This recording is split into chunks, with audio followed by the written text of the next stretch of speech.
الكونفدرالية بالعافية بالعافية. يقول لك ايه؟ ده الدوري المصري او الكونفدرالية اضعف من الدوري المصري. يا راجل يا راجل، احنا عينينا مشيشت من ده دوري العقيم يا راجل، عينينا مشيشت، عينينا مشيشت يا دي كورة.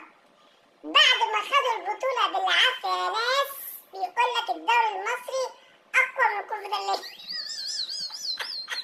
تفنين، تقريع، بيقرع ويفنن وكل حاجة تفنين.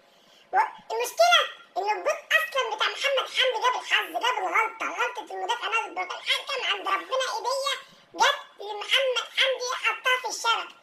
طول الماتش فرقة بتاعت نادي البركان كانت ضاغطة طول الماتش أصلا، وكرات العرضية كورة كانت هتيجي هبلة كده كانت تخش فيها هدف، الزمالك كان هيضيع الدنيا. دلوقتي بقى الدوري العقيم بتاعنا اللي بيجيب لنا الضغط والسكر، الواحد بيتوب طول الليل وطول النهار بسببه، يبقى الدوري المصري بقى اقوى دلوقتي من الكونفدرالية.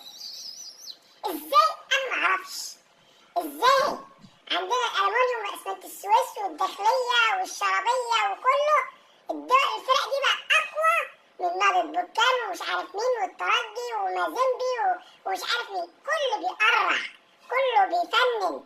بس انا بقول مبروك للزمالك، الماتش كان شكله حلو والاستاد كان شكله حلو، ولكن ماتش الاهلي